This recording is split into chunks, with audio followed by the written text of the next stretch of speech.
Айыптылығы бар жарандар біз анализ кылганбыз. Арсен Ниязбеков бүгүнкү өтүүчү иш-чаранын демилгечиси. Өзү экинчи топтогу майып болгондуктан да ден соолугу жагынан мүмкүнчүлүгү чектелгендердин көйгөйлөрүн, маселелерин жакшы билет. Ошондуктан өзү демилгелеп, аларды коомго активдүү аралаштыруу кажеттигин бүгүн айтып гана эмес, анын жолдорун да көрсөтүп берем дейт. Майыптуулугу бар жарандар мектеп курагындагы окуучуларга болгон мамилени жок кылуу максатында толук камдуу мындай толук шарты менен кадимкидей эле мектеп программаларына аралаштырып окутуп, азыр биз көрүп турабыз, мындай булар ошо чүнчүп кеткен да, мүмкүнчүлүк майыптуулугу бар окуучулар мектепте жарандар негизи эле коомго аралаша албай чүнчүп кеткен.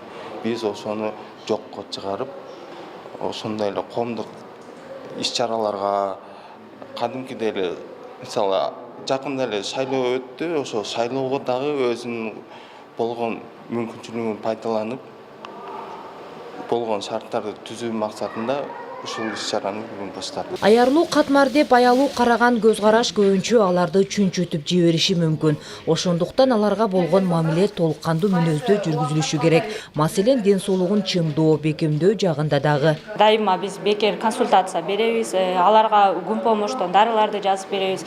Жана биз тараптан жардам болуп, ошол мүмкүнчүлүгү чектелген балдардан коляска ар кандай эмелерди алып бере алабыз. Ошондой эле балдарды жана группа инвалидность деп коет, ошо группага чыгарабыз.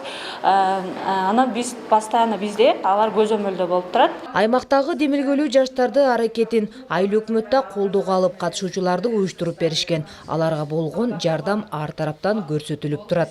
Багыш айыл өкмөтүндө азыркы учурда 1700 мүмкүнчүлүгү чектелген жарандар бар. Алардын ичинен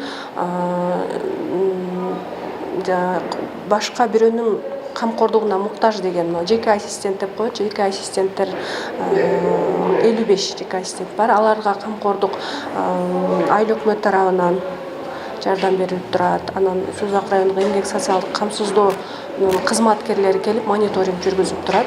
Бул биринчи жолугушуу. Негизги көйгөйлөр талкууланган соң, кийин алардын жарандык көз карашын төптөсө, билимин өнүктүрүүдө, жөндөмүн жогорулатуу боюнча аракеттер башталарын уюштуруучулар белгилешет. Динара Райымжанова, Манас Назаров, Сузак району.